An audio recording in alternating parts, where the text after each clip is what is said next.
So I thought that you kind of look around at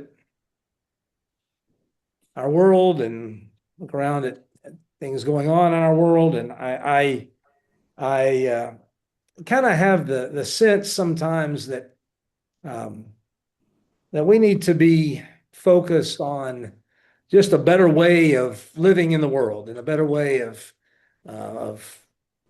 being human. And I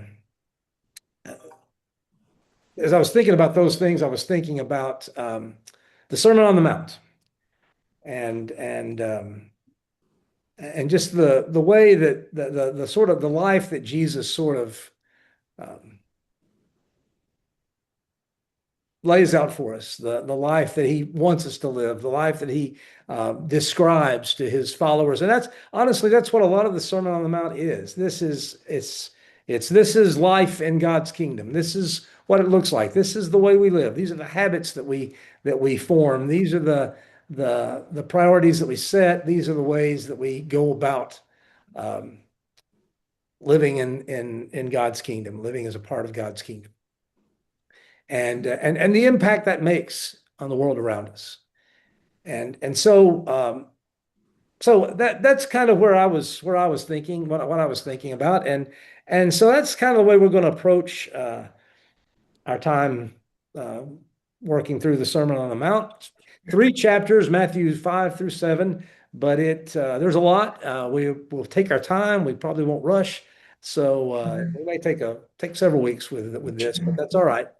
And as we go through it, I want you to just sort of think about it in terms of the kind of life that as as followers of Jesus, um, we want to live in the world and the ways in which we want to exist in our world and coexist with other people. And I'm interested to hear your comments. I don't have a lot of structure. I just want to sort of walk us through it and sort of talk about what comes to mind and what comes to the surface, and let these three chapters of Matthew, these words of Jesus, three chapters of Matthew that are almost entirely words of Jesus, and I feel like you kind of can't go wrong with with just spending time with the words of Christ, and um, so that's kind of my agenda. That's kind of where I am and what I want to do with this time. So we're just going to sort of walk through and let these chapters let these words of Jesus kind of do their work on us and do what they will with us and see where we kind of come out at the end of that. Um, let's start with a little like just um, I don't know, maybe it's review, maybe it's uh, uh, maybe it's sort of setting of some parameters, maybe it's context, but let's just sort of talk about sort of this sermon of Jesus's. It's called we call it the Sermon on the Mount. Um, uh, Matthew says Jesus saw the crowds, went up on a mountain and sat down, and his disciples came to him, and he began to teach them. So one of the interesting things about the Sermon on the Mount or the teaching on the Mount or whatever you want to call it is that the crowd seems to be secondary. Um, it's the disciples who are uh, the immediate um, hearers and the ones who he is teaching. Um, and I suppose you could take them to mean the whole crowd, but I think it's best grammatically to sort of look at that as the disciples come to him and he begins teaching the disciples, and these crowds are sort of listening in and hearing as he does so. You did a picture for me that makes me think it'd be difficult to hear. Yeah. So a couple of things come to mind. Maybe it was difficult to hear. B, orators in Jesus's day, the Greco-Roman world, speakers had ways of making themselves, those of us who depend on microphones and stuff, we're probably not as good at projecting, but think about theaters in medieval times and earlier, and think about the ways in uh, which uh, preachers would make themselves heard in times before amplification. So there are ways to do it, is what I'm saying. And so some people feel like perhaps the mountainside itself sort of acted as an amphitheater kind of situation. Um, we're not told about that, but in any case, this is what we have. This is a block of teaching. There's debate.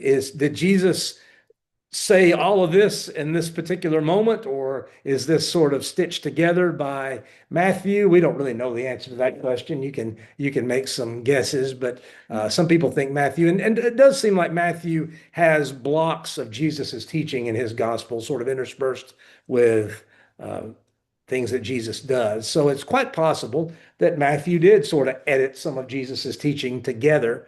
Um, um, in those blocks and those panels of teaching. But we just don't know. There's no way to know that for sure. And he certainly, I think, kind of would like us to conceive of this as a block of teaching from Jesus that relates to relates to each other in some ways, and kind of paints a picture for us. And so we're going to treat it that way as a block, because really that's the only way we know anything about it. Luke, you can say duplicates or includes some of the same material, however you want to say that. There's some of the same stuff, some of the same material in the Sermon on the Mount in Luke. And some of it is in different spots in Luke, and some of it is in, kind of blocked together as these chapters are. There's some differences, and those are kind of interesting. Some people would say that the teaching in Luke is a whole different context, a whole different situation, and it's even Luke says he's on a level place.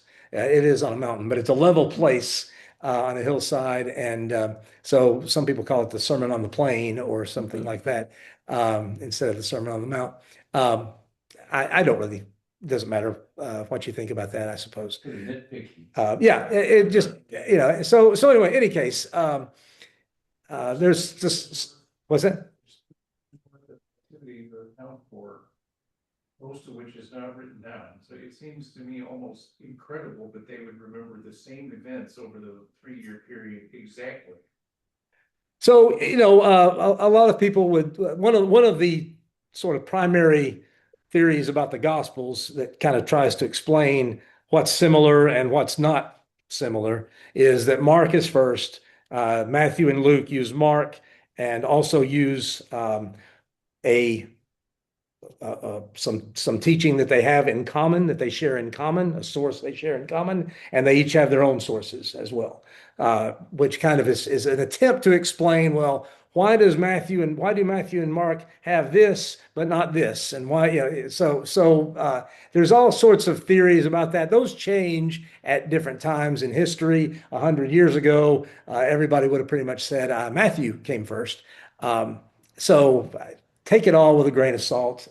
There does seem to be some interdependence among the three, Matthew, Mark, and Luke, the three synoptic gospels. There seems to be some interdependence, which is not surprising.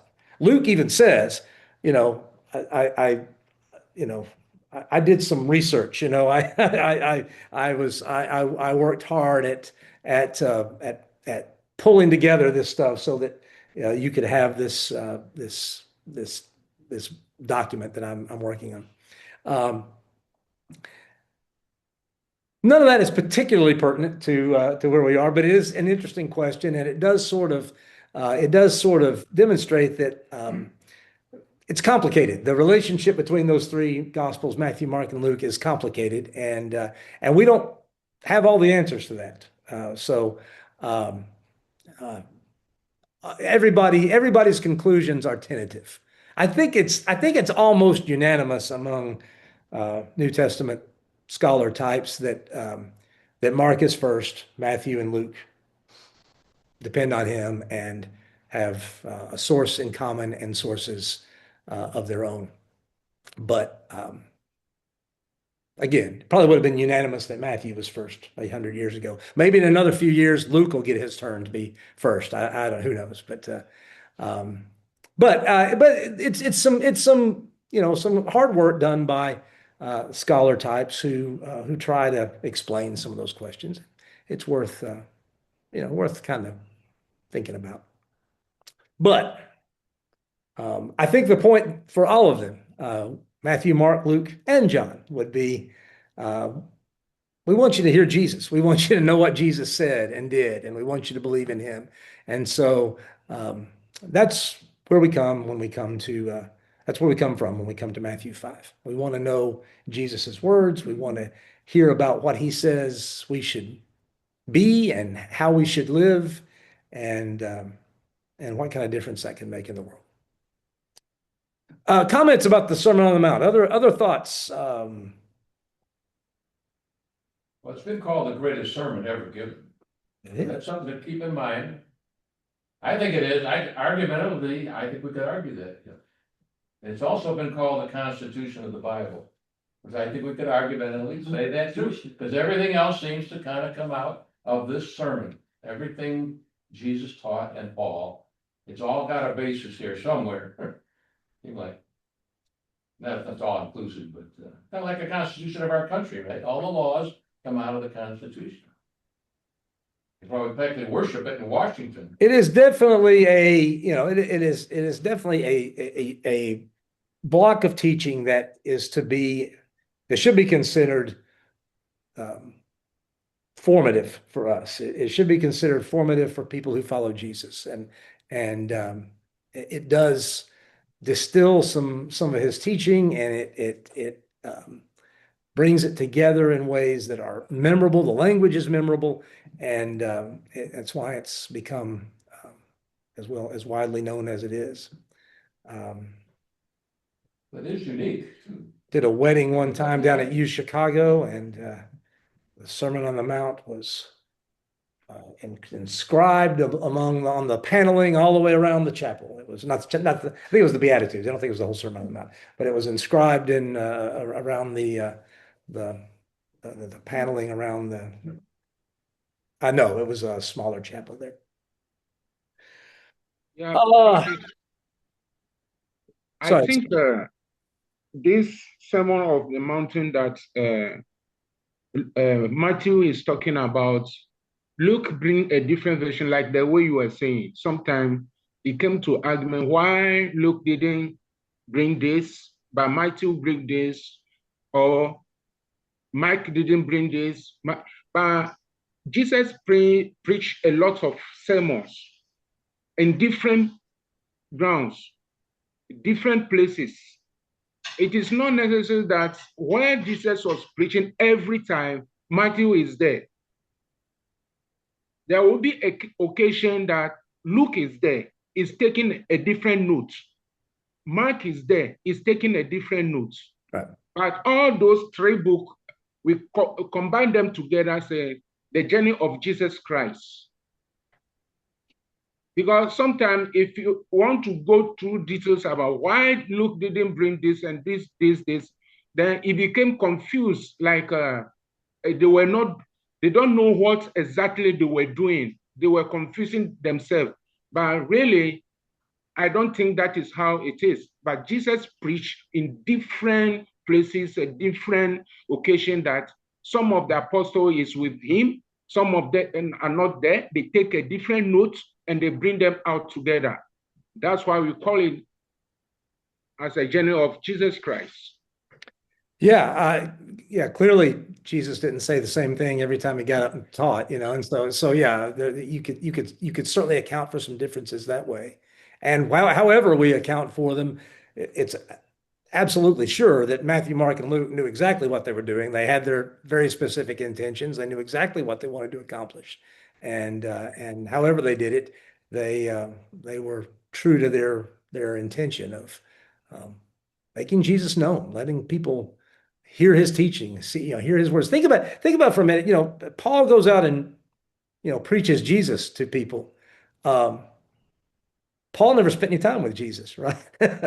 uh, Paul didn't hear Jesus teach so there are churches planted that really know nothing of what Jesus taught except through the apostles, through Paul, so you can see why very early it became really important to the disciples and to some of Jesus's hearers.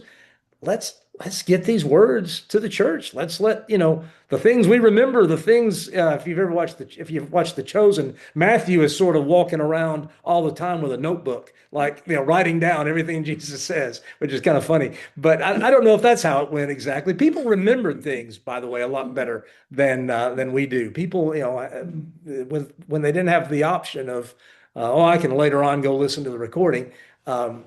People remembered things better than we do. So a lot of it just came from memory. It came from people telling the stories, the disciples telling the stories, others who were there telling the stories, telling what Jesus said, and that's how the Gospels came into being. And you can see the need for it. People want to know. They know about Jesus. They know he died for our sins. They know he rose from the dead. That's enough to put your faith in. But what did he say? What did he do? I want to know about that. And so that's what the Gospels are about. That's what they're trying to do. Let's write to the church and let them know what Jesus said, what he taught. Times where he seems almost perplexed that teaching is even necessary because of what has come before. Mhm. But this is not one of those times. Here he seems to have the opposite reaction. Yeah, we'll get into real quickly. We'll get into you've heard that it was said, but I tell you. And sometimes we take that as Jesus sort of, um, doing away with the law. But he says right before that, I didn't come to do away with it. I came to fulfill it. I came to complete it. But it's not that. It's people, don't understand. People don't understand what God was doing and saying in the law, and so he's expanding that. He's developing that out for his followers to live by.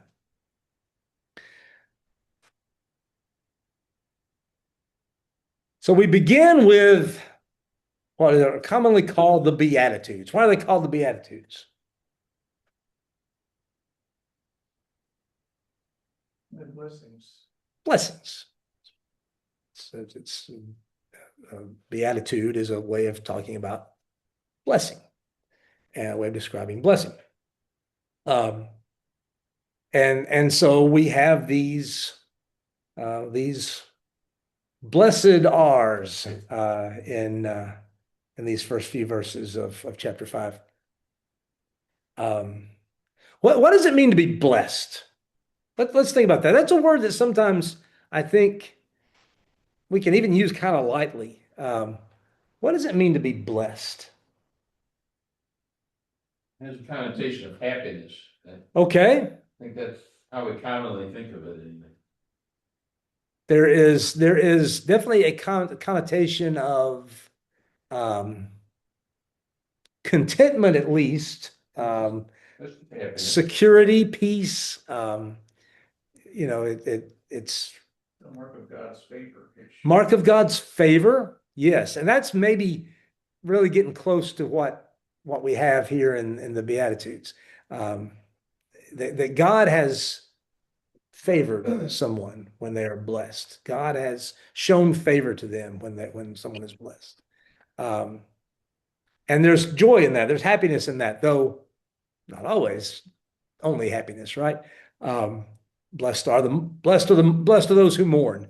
It's a little weird to say happy are those who mourn. So it's not exactly a synonym for happy, but it does sort of talk about God's favor.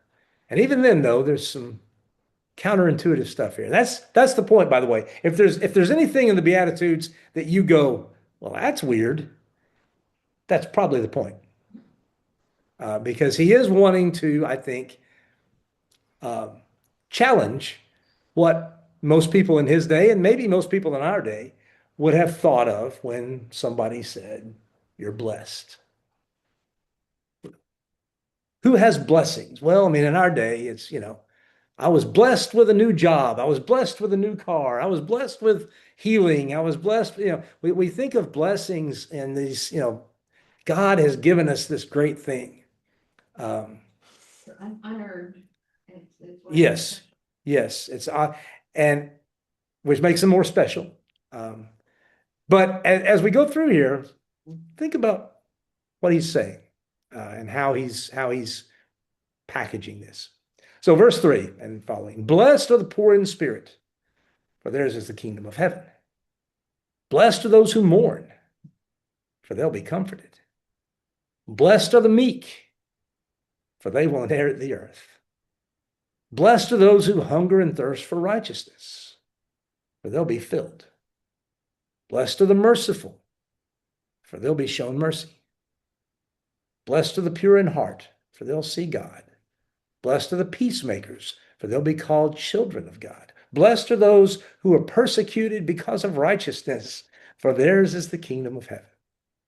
Blessed are you when people insult you, persecute you, and falsely say all kinds of evil against you because of me. Rejoice and be glad, because great is your reward in heaven, for in the same way they persecuted the prophets who were before you. Anything there sound weird to you? Easy to think of all of these as different aspects of saying, well, you may be having trouble now, but there's something for you to look forward to, but they're not all phrased that way. They're not. Some of them do look forward to the future, but some don't. He seems to be saying the poor in spirit are those that are in God's kingdom now. So the first and last ones Yeah. are the same, right? Look at verse 3. Blessed are the poor in spirit, for theirs is the kingdom of heaven. And then down in verse 10, blessed are those who are persecuted because of righteousness, for theirs is the kingdom of heaven. That in the Greco-Roman world, that's a way of bracketing off a whole section, right? Because what he's talking about is the kingdom of heaven. What he's talking about is you're blessed not necessarily because of your immediate situation, but because you have already received the kingdom of heaven. And that's a challenge to us sometimes, because often we equate kingdom of heaven completely with when we die and go to heaven. Jesus is saying something else, right? He's saying something a little different. He's saying that you've already received the kingdom of heaven. You've already entered into that kingdom. Talking again to his disciples, you've already done that because you've come to me. You've come and found the kingdom of heaven in me. So those two, similar beatitudes at the beginning and the end sort of bracket all this off as a description of life in the kingdom of God, life in the kingdom of heaven, both what we look forward to, of course, and also what God does for us in our lives as we live with him, as we live with each other, as we exist in the world. God is blessing those who are part of the kingdom of heaven. There is blessing for those who are part of the kingdom. What does he mean by blessing? Well, the second one, verse 4, blessed are those who mourn. Now that's a striking thing to say, right? Go to a funeral sometime and go up to the person who's grieving a loss and put your arm around him and say, "You are blessed." See how they react to that. He's talking about spiritual things here. Poor in spirit means empty spiritually. That's my interpretation of it. Not necessarily somebody at a funeral. That's another kind of mourning. Well, I don't know. I think that somebody who's in mourning at a funeral is feeling pretty poor in spirit. Well, they're a Christian and they're identifying with Jesus, then maybe they can be blessed, yeah.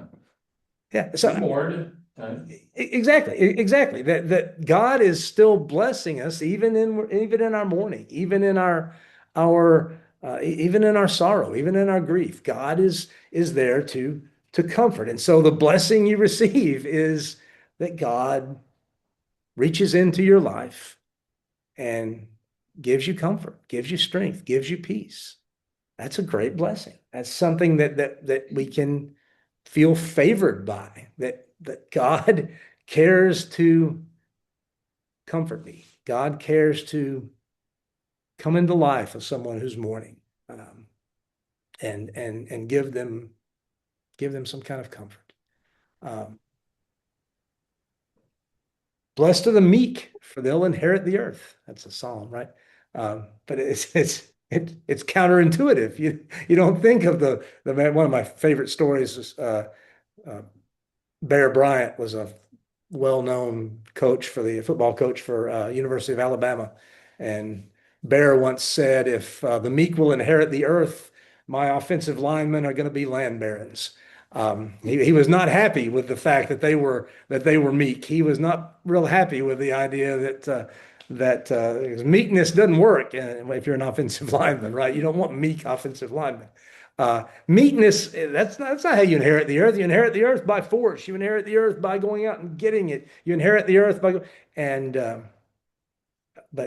the assurance for followers of Jesus is the meek inherit the earth through God, through the Lord. It's a promise that goes back to the Psalm and the idea of the meek inheriting the land, the promised land.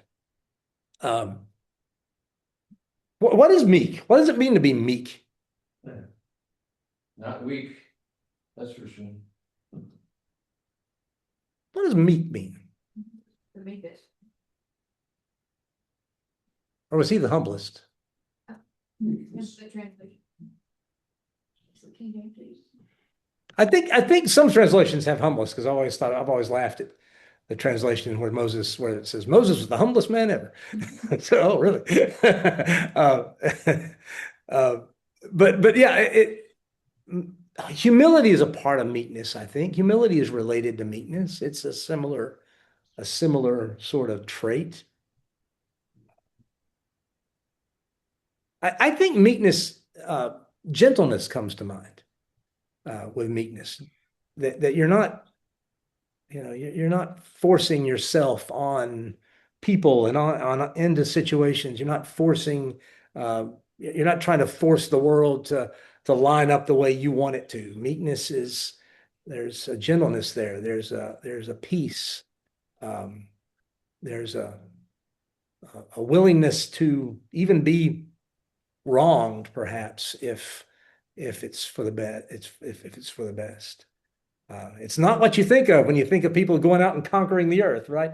But that's why it's God's doing. That's why it's God's work. That's why it comes through the kingdom of God. We don't worry about going out and conquering the world, because we believe that in God's kingdom we have the whole world. Everything that we could ever want and need is given to us through Jesus. I got another that says it implies yielded. I guess it's a Yielded? word. A meek person is yielded to God, and that's, you gotta be strong. You might appear weak to some people because he's not full of pride or something. He's just not slashing the sword around, but he's yielded, and he holds his ground for God. Basically, Peter talks about Jesus not opening his mouth, right? He's It's a characteristic of God himself. He avoids exerting his will in all sorts of places where he could completely overbear everything. There are situations where we could do the same thing, but a meek person doesn't do that. Controlled strength. controlled strength. I've heard that before, that meekness implies more like control and not weakness, is the idea, right? That there's a control there. There's a willingness. Maybe submissiveness even comes to mind. That Jesus washing the disciples' feet. That's an act of meekness, right? That's an act of giving himself. John talks about how he knew who he was, and he knew where he'd come from, and he knew where he was going to, and so he gets down and he washes feet. It's a strange, it sounds weird because you think, the and so there would be he made them wash his feet because he knew he was from God. He knew he was going back to God. He knew who he was. But the whole point in John, I think, is he knew who he was. He was comfortable with that. He was aware of his status before God, and he knew he didn't need to force himself into some position of status among people. And so he lowered himself to wash the disciples' feet. I think of meekness as kindness. I think about turning the other cheek when you could, Yes. you could be just as irate, Yeah. but you choose the road less traveled. Yeah. And I think as Christians, we are usually, or we should try to be on the road less traveled. Yeah. That's how I see it. Kindness is a big part of it, I think. And as you said, turning the other cheek, Jesus will talk more about that most of these he's going to at least allude to throughout the rest of the sermon. This is sort of the introduction that says, here's what I'm going to be talking about. And here's what I'm going to be, here's what we're going to be dealing with today. Blessed, look at blessed. I think, Good. yeah, when somebody mourn about his sin, because the mourning here, I think it's not physical to our grief, this thing, somebody passed and you are mourning or this kind, no, but rather the spiritual things in it that you recognize your spiritual, shortfall. So you are mourning that I'm in grief because I'm a sinner. You recognize your sin and you are grieving through that sin. Why you have to receive the mercy from God? That means you are mourning for your spiritual, shortfall. That mourning give you this kind of sentences that our Lord is saying here. And if you come to the make, when somebody mourn about his sin, that means his attitude toward others change. You see this different. Because when you are mourning about your sin, knowing that I'm a sinner, God, please let me have mercy from you. And those kind of things, you are mourning, want to receive the spiritual giving. That means when you are mourning, your attitude toward others change. The change that came in is you live with people gently, you live with people mercifully. The arrogant in you vanish at once for people to see how change that you have brought to them. That means they will be calling your name to attach the word of God. That means you are blessed. Yeah, I certainly wouldn't want to exclude mourning from sin for this. Absolutely. One of the things we do is we mourn for, the mistakes that we've made. We mourn for the things we would do differently if we could go back and redo it.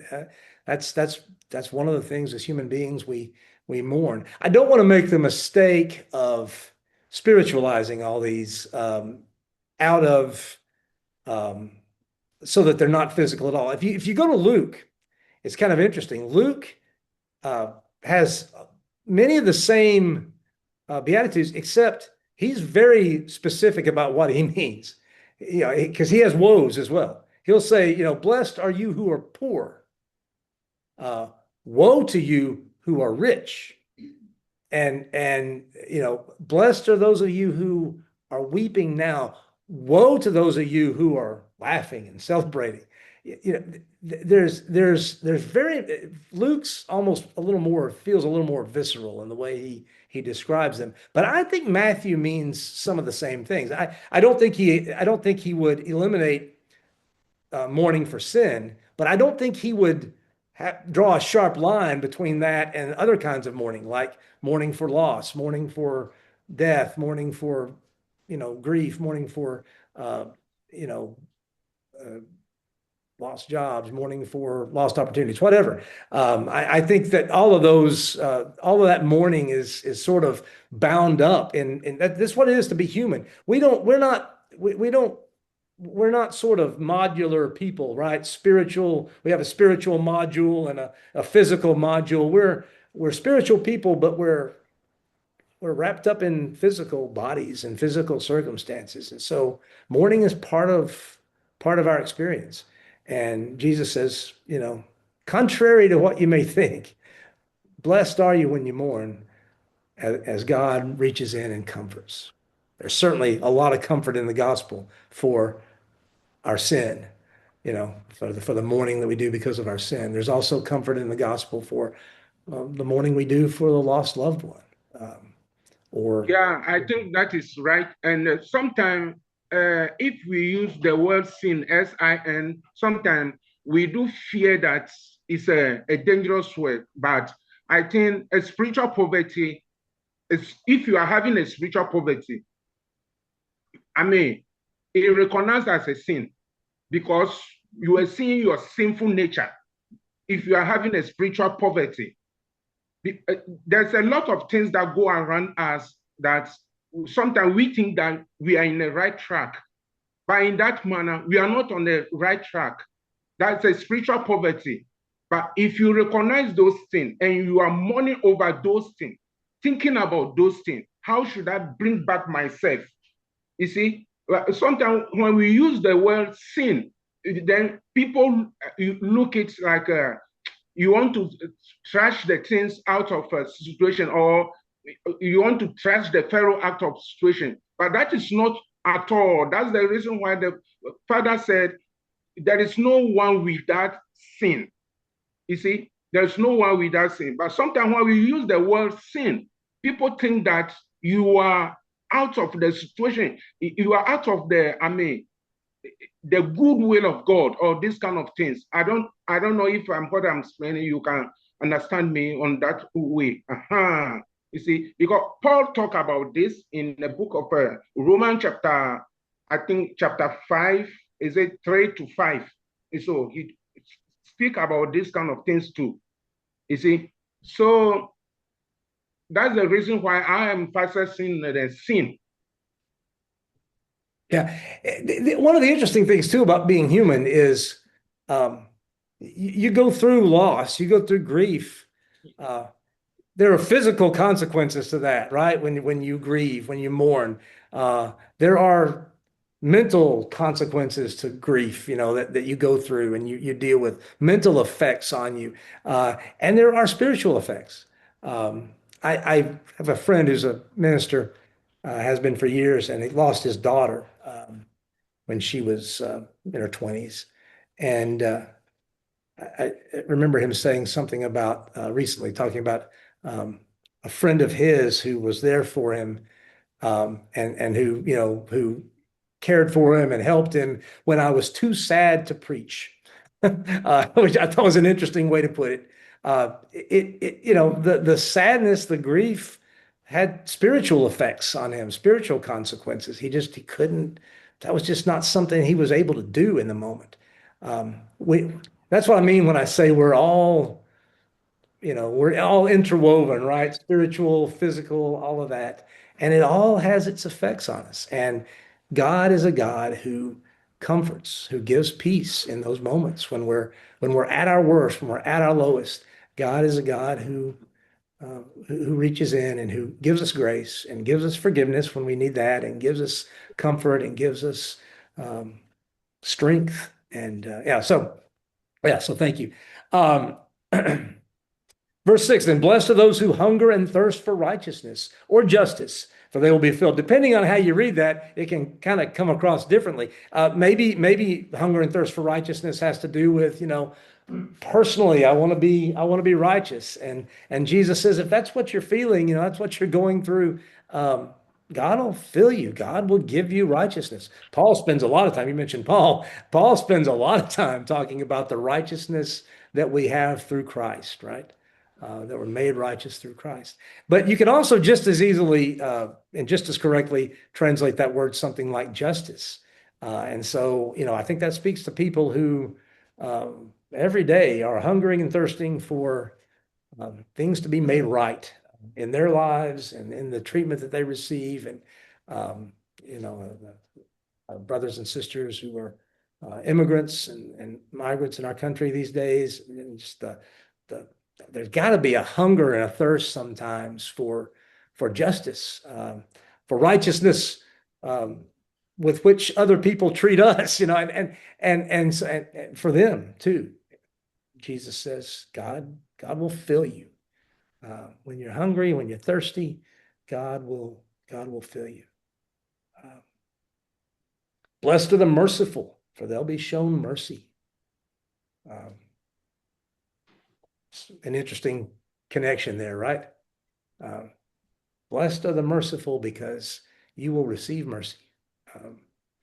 I don't think that means that God's mercy is conditional. It might not even be God's mercy there, right? He doesn't say specifically God. He says they will be shown mercy. I think it includes God, but it's also a fact, right? That, you know, who are you most likely to be merciful toward? Somebody who has been merciful toward you, or somebody who is not? Just, you know, reflex action before you have time to think about whether it's right or wrong. Who are you most likely to be merciful toward? I think toward those who have been merciful to you or to other people. And so I think there's a sort of a rule there that seems to follow most of the time. Blessed are the pure in heart, for they'll see God. That's also that sounds very Old Testament. That's from Psalm 24, I think. Blessed are the pure in heart, for they'll see God. Blessed are the peacemakers, for they'll be called children of God. Let's talk about purity of heart, and let's talk about peacemaking. What are those? What does that look like? What's purity of heart? Somebody who's very honest, filled with integrity, I would say. Integrity is a good word there, I think. They don't have integrity, they're not pure. I think integrity is a real good word there. Somebody wrote a book years ago. I can't remember now who wrote it, but the title of the book was, I've always remembered the title of the book, Purity of Heart is to Will One Thing. Purity of heart has to do with you're intentional. You want this relationship with God. You want to be this person. You want to live in the kingdom of God. You want to live with the King. And so your heart is directed toward that purity of heart. And Jesus says, I promise you'll see God. And so what's peacemaking? Just what it sounds like?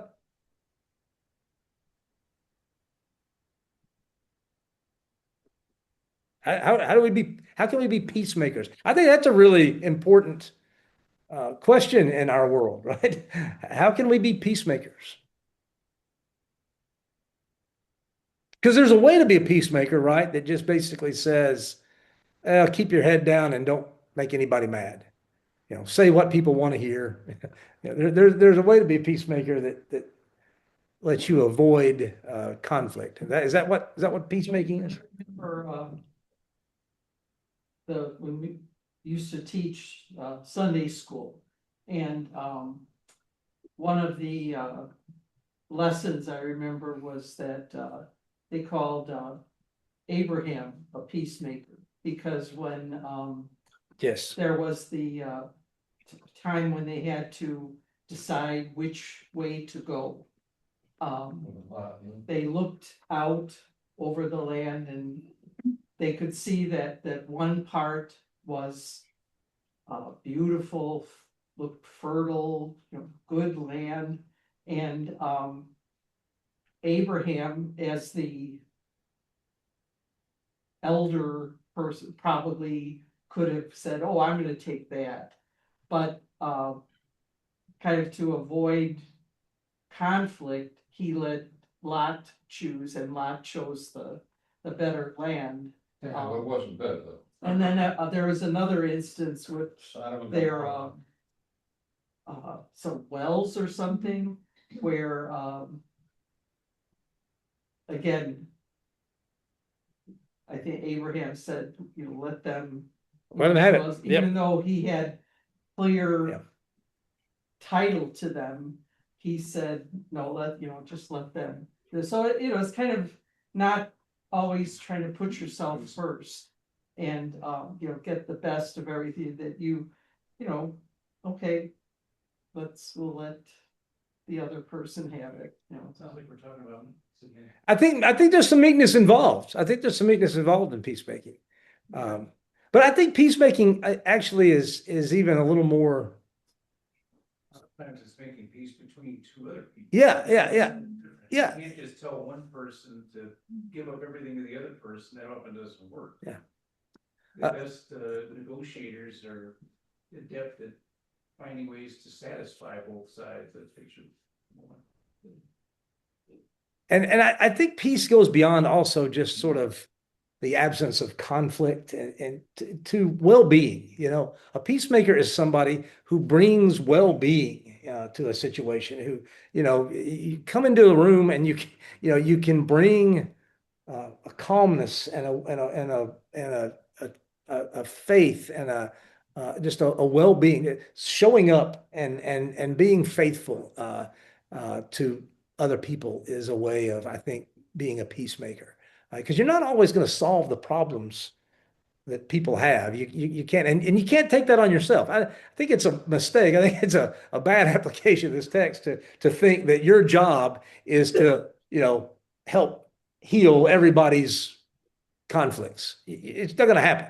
You're going to make yourself miserable, and probably everybody else too. You're going to struggle with that. But if you can bring well-being, if you can bring a sense of peace and a sense of calm and a sense of serenity to people and to their lives. There are people, right, who they just bring drama everywhere they go. You know what I'm talking about? If you don't know what you're talking about, what I'm talking about, you might be that person. I think being a peacemaker today in the world is a lost art. Yes, it is. It is because immediately when we come to a situation that what we're sort of discipled to do is to make our opinions known and to win the argument and to sort of figure out who's on our side and who's not. And I think that's directly opposed to the kind of life Jesus is talking about. Instead of bringing drama, you bring a sense of well-being. You bring a sense of peace. You bring a sense of calmness that in which people can find some footing and can find some quiet and can find a place to be. It's almost amazing. I looked it up where it is, Psalm 15:1. The gentle answer, it's like a magic. You're the right hand. I don't have that skill. But sometimes you can imagine a classroom of cacophony and somebody can talk. Get the whole room. Yeah. Or parents that know how to do it with their kids. I think it takes some diplomatic skills. But even in chaos, Have them. I think we can bring well-being to the situation. It's not going to solve all the problems. That's not what we're asked to do, but we can bring a sense of well-being. We can bring a sense of serenity. We can bring a sense of calm and peace so that God will work, the Spirit can be heard, and so that things can change. And that's why I think, blessed are the peacemakers, they'll be called children of God. That's what God does. That's God's job. That's God's work in the world. God is a God that brings peace. The psalm that talks about how he causes wars to end, and he brings calm, he brings peace. Now sometimes he does that through some pretty harsh actions in the Old Testament, particularly, but he brings this sense of peace, and that's what we're called to be children of God like that, to be a child of anything in Jesus's day. That's a very Hebrew expression. Son of encouragement, son of, to be a child of God in that sense is to to be somebody who's like him. People can see your Father in you. So blessed are those, and blessed are those who are persecuted because of righteousness. Theirs is the kingdom of heaven. Don't worry if you do what's right and you get it in the neck because of it, you've got a reward. If you're insulted and persecuted, rejoice and be glad. Great is your reward in heaven. In the same way they persecuted the prophets who were before you. You're in good company, right? and God's people are never hopeless and never without hope, even when they're threatened and life is difficult, and they're persecuted and insulted and misunderstood. All right, I gotta let you go. Thanks for your good thoughts and your comments. Good to see everyone. We will pick up with Salt and Light next week.